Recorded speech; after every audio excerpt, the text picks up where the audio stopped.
So I didn't get this leaf blower for free, but I didn't give much for it either, so it's like I stole it. But if that is the case, that means not only did I get this blower for pennies, I also got all the problems with it too. And I hate to admit it, but this repair was going really well. That was until the very end where I almost gave up, but somehow it turned out alright. In today's video, we're going to be looking at this very cheap Homelite leaf blower. And the problem is that it starts and runs, but it won't stay running, which makes it unusable. Now, despite what everyone says, this is not a terrible blower, but unfortunately, it's not a good blower either. But if you're on a tight budget, it's not a bad blower to have at all. The first thing we need to do is record all the stickers we can, that way if we need to order parts for it, we'll have the information we need to get the right ones. Next, we'll look over the machine trying to find anything else that's obviously wrong with it, but luckily, nothing really stands out. You'd be surprised sometimes by what you can find out about a machine like this one just by looking at it. Now, since there is fuel in it, we'll purge the air from the system and try starting it, that way you can see what it's doing. Now, if you don't see any fuel moving through your fuel system, then it's very unlikely that your engine's going to start.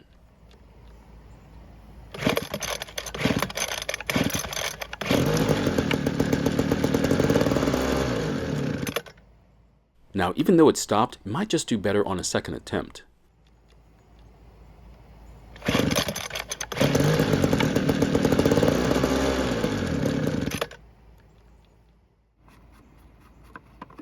And as you just saw, it does start, which is great news, but it will not stay running when off choke.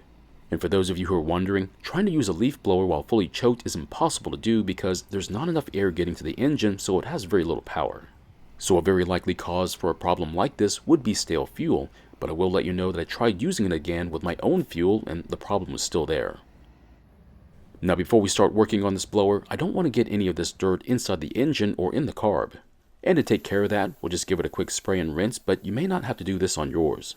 But doing this will give you a better idea of what you're working on, and because of that, we now know we've got a bit more work to do than we thought. It looks like we'll need to replace the soft parts of the fuel system, which are of course the bulb and the fuel lines. And if those parts are bad, then we'll need to inspect the diaphragms as well. So you can figure out what level of quality your machine is by the air filter and the design of the airbox. Really cheap machines may not even have an air filter and only use a mesh screen, while slightly better ones will use a low density foam in a poorly sealing airbox. Now this one has a medium density foam filter and the airbox is better than most. So the first part we want to look at is the pumping diaphragm, which is under the purge bulb. But at the same time, we want to make sure the round inlet screen is clear, which it was. But if it was clogged, it'd be obstructing the flow of fuel through the carb and will need to be cleaned.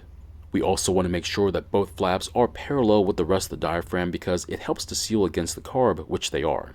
We also want to check for any debris that might be under the diaphragm, which there was none. Next up, we're going to inspect the metering diaphragm, which is under this metal plate, and it should be flexible so it can work the rocker arm underneath it. Now the diaphragm and its gasket was stuck to the metal plate, so we'll have to work it free. But after getting it free and flexing it, come to find out it's very stiff and needs to be replaced. Now you can try and save these by soaking them in a rejuvenation bath for a couple of days. However, if it's too far gone, there's no saving it and replacing it would be best. Now I do have a new one on hand, so this will be the one we'll be installing onto this carb. And as you can tell, this one is not making any sounds versus the one we just took out. I don't know if you realized it, but I did not spray the carb down with any type of cleaner, which I probably should have done. But in my defense, this carb had zero signs of any dirt or debris inside it, so I felt like it wasn't needed at the time. Now once the plate is back on, we'll then turn the carb around and then put the pumping side back on, except this time with the new purge bulb. Now these purge bulbs are not that expensive, but the more you buy, the cheaper each one will be. So if you can, buy a 3-pack of these and sell off the rest or even gift them to another small engine hobbyist. Also, I do want to point out that these purge bulbs are typically clear, but sometimes you get them and they might have a bit of color to them. However, if you want to avoid having to source all these parts, then you might as well just order a new carb instead. Now this is not a special carb, so replacing it with a cheap aftermarket one is not an issue. Before we install our newly serviced carb back onto the engine, we need to replace the fuel lines. This would also be a good time to replace the fuel filter, especially if you think the metal on it is starting to corrode. So the first line I'll be installing will be the fuel filter line, and that's because I find it easier doing it this way. However, you are welcome to do it last if you want to, as you might find it easier to do. And after working several inches of fuel line into the tank, we'll then pull it out, cut off the angle piece we made earlier, and then install the filter. This one also came with a spring to help keep the filter on, but I don't find these to be all that useful. Just to let you know, getting the fuel line over the end of the filter can be tough, so just be prepared to struggle. Once the filter is on the line, we'll then push it back into the fuel tank, but just make sure there's plenty of line so it'll reach the far end of the tank. Here's where I have mine sitting at, and doing it this way will help keep the engine running while you're edging with it. We'll then use the same procedure to run the return line, just without the fuel filter. So I have been asked before, can I install a filter on the return line too? And the answer is yes you can, but you really don't need to. Also, the return line needs to extend into the fuel tank by at least an inch or so to keep it from backing out. So when connecting the fuel lines, the filter line will connect to the brass port further away from the bulb, while the return line connects to the one closer to it. Now before we try and start the engine, I'm going to loosely support the carb, put fuel into the tank, and do a flow test. Doing this will confirm that the carb is working like it should be and that the fuel lines are connected the right way. But if this test fails, you need to look over the work you just did. So when pressing on the purge bulb, fuel will come up the filter line, enter the carb, fill the bulb, and then leave the carb, returning back to the fuel tank through the return line.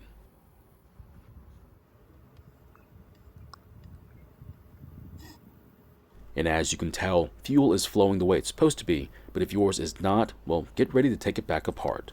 Here's the problem. If you take it back apart, you'll need to clean it again and go beyond what you did before. Otherwise, if you do the same cleaning again, the results you get might be the same too, which is not going to help you. This is when you need to decide if you should order a new carb or keep fixing the old one. So this is when things start to get a bit messy with this repair. Sometimes, after servicing a carb, you might need to adjust it, and to do that, you might need a special tool. The adjusting screw closer to the engine is the L screw, and it's for low-speed fuel adjustments and also for trigger squeezes. While the one further away from the engine is for high-speed fuel adjustments, or basically while the trigger is fully squeezed. So here's a good tip. Turn the adjustment screws all the way clockwise until they stop. That way, you can put them back to a default setting in case things go wrong, which is a bit of foreshadowing. So after bottoming out the screws, we'll turn them back to where they were, then we'll try starting the engine.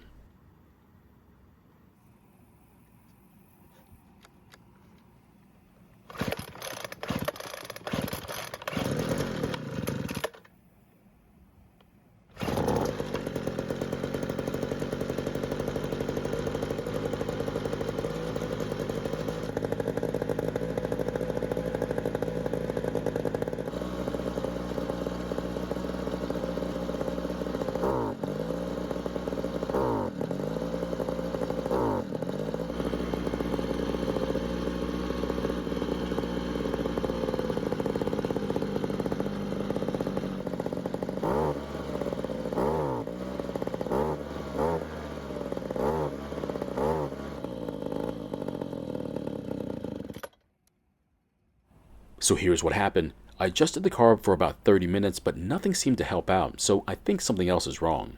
Now the only thing I could think of is possibly a restriction in the exhaust system, so we'll take a look and see what we can find.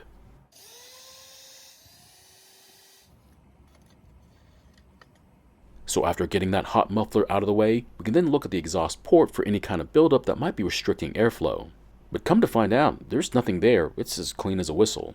So maybe the restriction is in the muffler, but what we find is a tangled mess of wires that I guess is supposed to be the spark arrestor screen. Now normally, I would take the screen out of the muffler to clean it, but in this case, I guess we'll just have to do it as is, which I've never done before.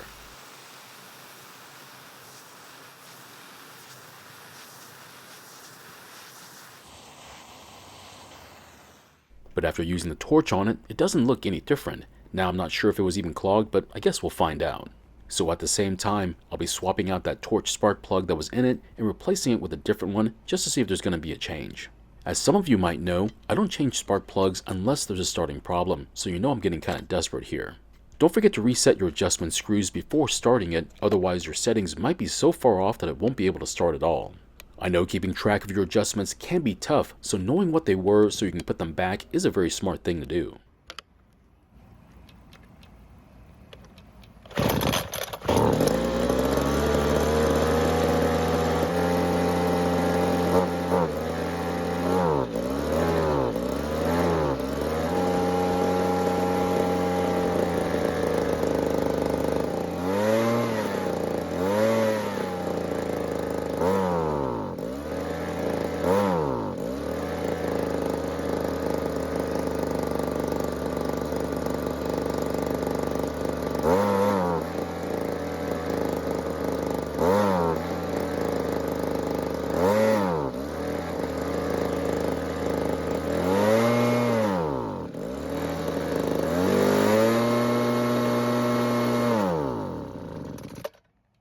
So unfortunately, things did not go as well as I was hoping for, and the high-speed adjustment was simply not wanting to cooperate.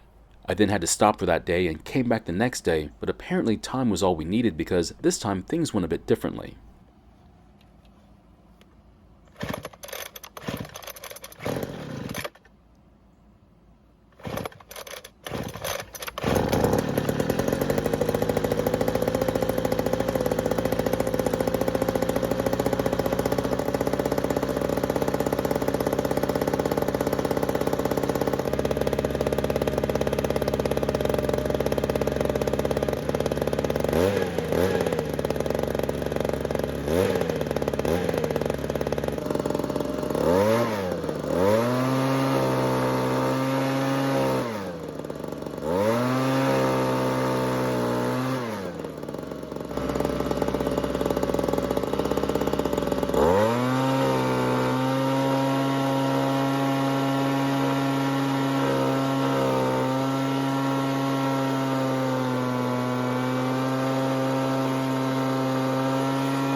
So let me explain what just happened.